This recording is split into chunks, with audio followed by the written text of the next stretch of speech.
역대상 제일 마지막 장인 29장에 고백되어지고 있는 다윗의 고백을 우리가 한번 잠시 살펴보면서 우리의 이 인생을 지켜주고 인도하고 또 함께하는 보이지 않는 손길이 과연 어떤 손길인가 함께 생각하면서 기도하려고 합니다. 우리 어제까지 역대 열왕기 상하를 우리가 살펴봤죠. 근데 이제 성경을 일독하고 계신 분들은 이제 열왕기 상하와 역대 상하를 이제 읽다 보면 중복되는 것이 이제 나옵니다. 왜 역대 상하와 열왕기 상하가 중복이 되냐면 열왕기 상하와 역대 상하를 쓰고 있는 의도가 다르기 때문입니다. 열왕기 상하는 말 그대로 열왕, 이 가나안 땅에 정착한 이스라엘 백성들에게 있었던 왕들의 기록입니다.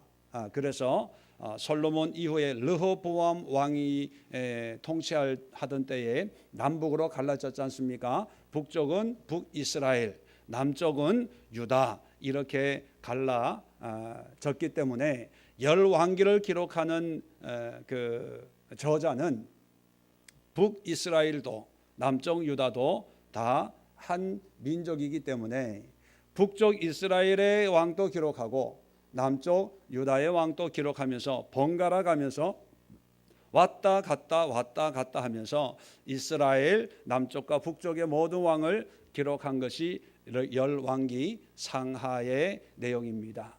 자, 그러다가 역대 상하도 보면 아담부터 시작해서 이제 유다의 멸망과 포로에서 돌아오는 것으로 기록을 하고 있습니다.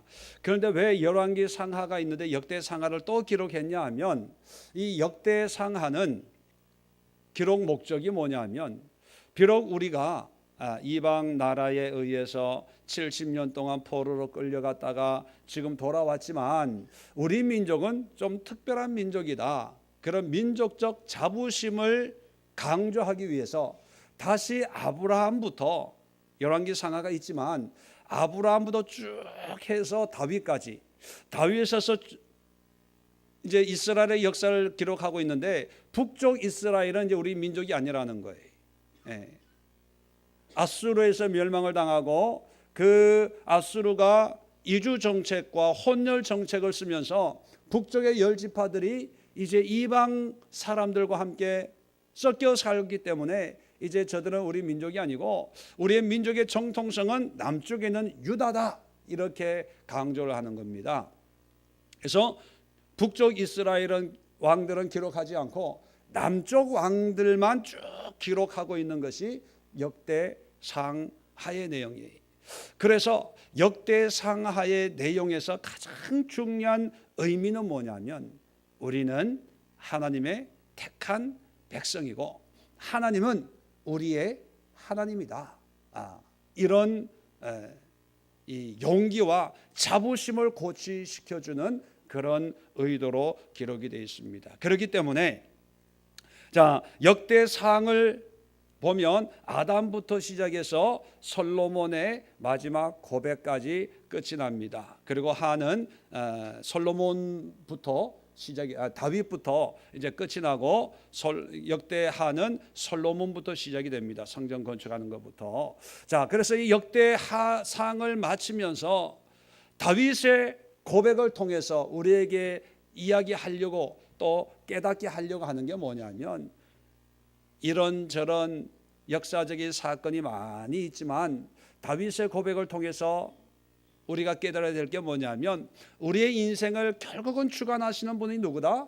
하나님이라는 거예요. 하나님이. 다윗의 입술을 통해서 오늘 10절 11절 보면 여호와여 위대하심과 권능과 영광과 승리와 위엄이 다 주께 속하였사오니 천지에 있는 것이 다 주의 것이로소이다. 여호와여 주권도 주께 속하였사오니 주는 높으사 만물의 머리심이니이다. 세상의 모든 것이 다 하나님의 것이라는 거예요. 그리고 개인적으로 12절에 부와 귀가 주께로 말미암고 주는 만물의 주제가 되사 손에 권세와 능력이 있사오니 모든 사람을 크게 하심과 강하게 하심이 주의 손에 있나이다. 다윗이 큰 나라를 세우고 왕이 되지 않습니까? 그런데 이것이 내 능력이 아니고 주님의 능력이라는 것을 고백하는 거예요. 13절 보십시오. 우리 하나님이 이제 우리가 주께 감사하며 주의 영원한 이름을 찬양하나이다. 나와 내 백성이 무엇이기에 이처럼 즐거운 마음으로 들을 힘이 있었나이까? 모든 것이 주께로 말미암았사오니 우리가 주의 손에서 받은 것으로 주께 드렸을 뿐이니다. 뭐냐면 우리의 것이 하나도 없다는 거예요. 이제 성전 건축을 위해서 아들 솔로몬이 성전을 건축을 하게 되지만 아버지로서 그 모든 예물을 이제 주님 앞에 드리는 그런 상황이거든요. 내가 주님을 위해서 성전을 건축하고 백성들이 자원해서 기쁨으로 이 물질을 드리지만 이 물질의 주인은 누구다? 하나님이라는 거예요. 그래서 다윗의 고백을 통해서 우리가 깨닫는 것은 뭐냐면 우리의 삶을 주관하고 우주를 주관하고 이 모든 정치, 경제, 사회, 문화를 주관하시는 분이 하나님이기 때문에 우리의 삶을, 우리의 인생을 하나님께 온전히 의탁하면 하나님의 능력으로 우리를 인도하신다는 걸 우리에게 이야기해 주고 있습니다. 그래서 열왕기 하를 보면 포로로 끌려갔다가 돌아온 그런 상황으로 끝을 맺습니다. 그 얘기는 뭐냐면 이 역대상하를 기록하고 있는 저자는 적어도 포로 생활을 마치고 귀국한 사람이 쓴 거예요. 왜? 그때 역사적인 사건을 담고 있으니까 그 이후에 기록이 됐겠죠. 자, 70년 포로로 끌려가고 나라가 망하고 성전은 불타버려서 사람들의 기운이 싹 빠졌을 때 어떻게 살까? 무엇을 먹을까? 어떤 사업을 할까? 이제 고향으로 돌아오긴 돌아왔는데 이제 뭐부터 시작해야 될까? 가진 것 하나도 없지 않습니까? 눈에 보이는 건 황량한 불타버리는 성전밖에 없지 않습니까? 그런 사람들에게 다시 힘과 용기를 심어주기 위해서 이 글을 쓰면서 다윗의 고백을 통해서 사람들에게 다시 한번 깨닫게 하는 게 뭐냐면 내 능력으로 되는 게 아니라는 거예요. 내 지혜로 되는 게 아니라는 것입니다.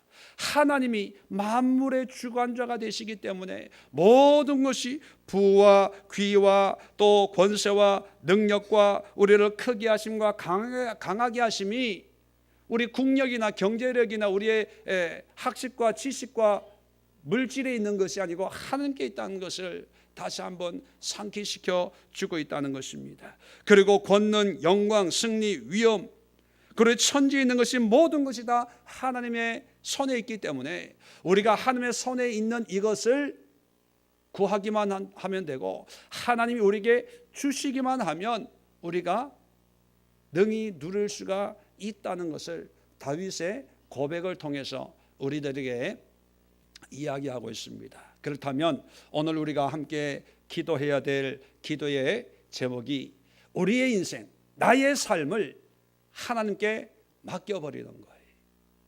자, 맡긴다고 할 때 사람들은 그냥 단순하게 하나님 믿습니다. 이제 알아서 하십시오. 나는 이제 모르겠습니다.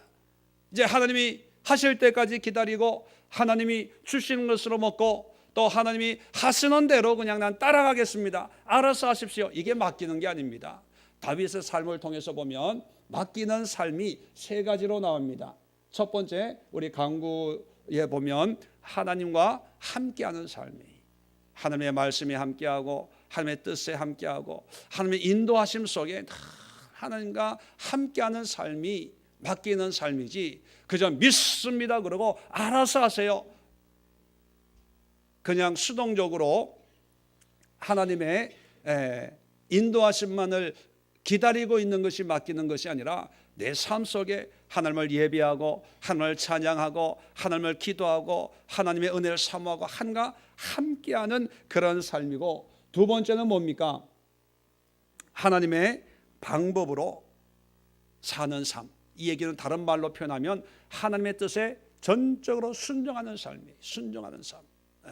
맡긴다는 것은 이제 내 방법, 내 계획이 아니라 온전히 하나님의 방법으로. 다윗의 삶을 보면 기름 부음을 받아서 이스라엘의 차기 왕으로 세움을 받지 않습니까?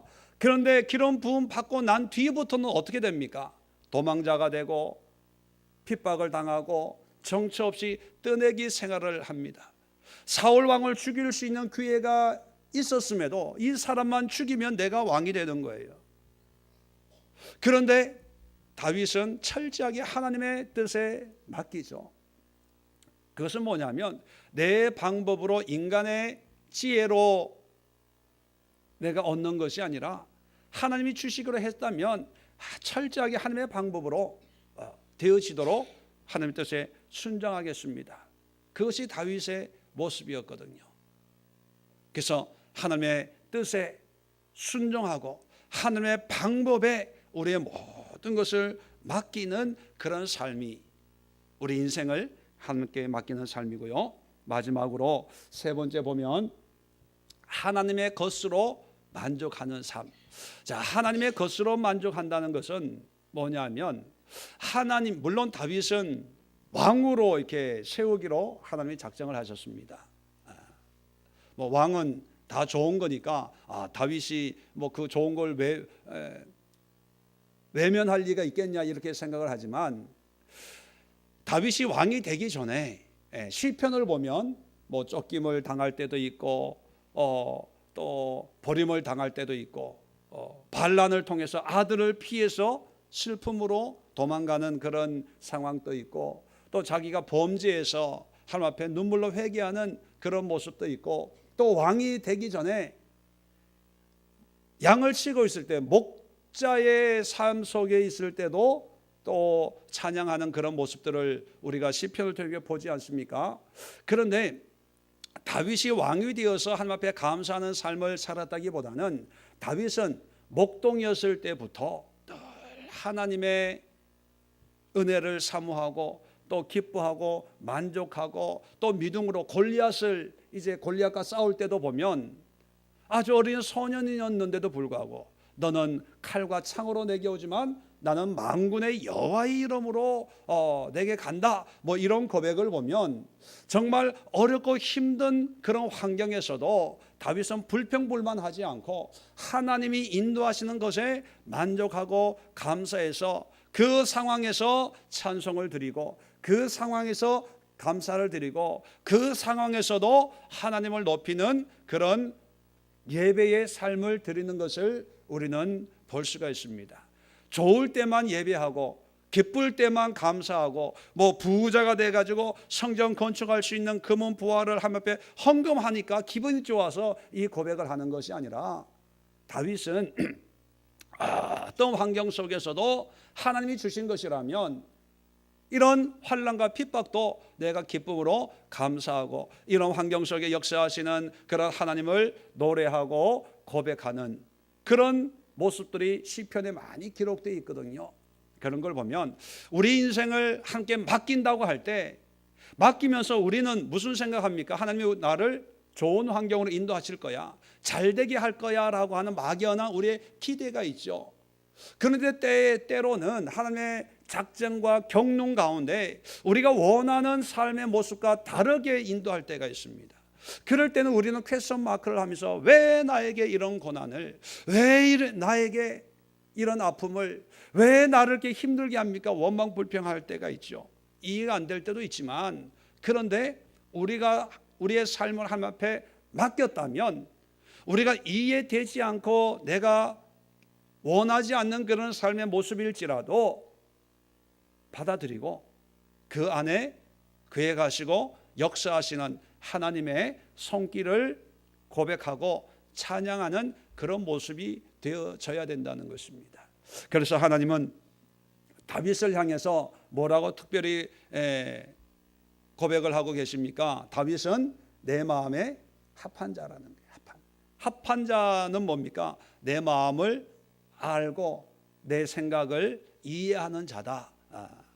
그 의미는 우리가 다윗을 보면 하나님의 마음을 알 수가 있다는 것입니다. 그래서 오늘 이 시간 우리가 기도할 때 여러분의 삶을 하나님께 완전히 의탁을 하는 그런 기도를 하십시오.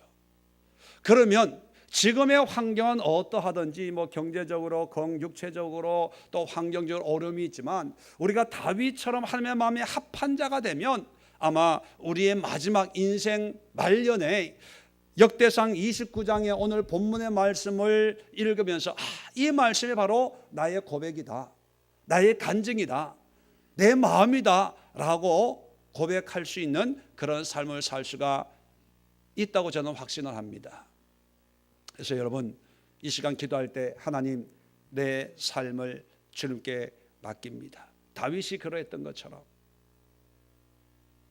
맡기는데 그냥 맡기는 것이 아니고 세 가지 우리가 기도의 제목이 있습니다. 늘 하나님과 함께하는 삶이 되게 하시고, 또 하나님의 방법에, 하나님의 뜻에 절대적으로 순종하는 삶이 되게 하시고, 세 번째는 하나님의 것으로 늘 만족하고 기뻐하고, 그래서 찬송하고 예배하고 주님을 높이는 삶이 되게 하옵소서. 그렇게 우리가 함께 기도할 수 있기를 바랍니다. 그리고 또 우리 회개할 때 반대죠.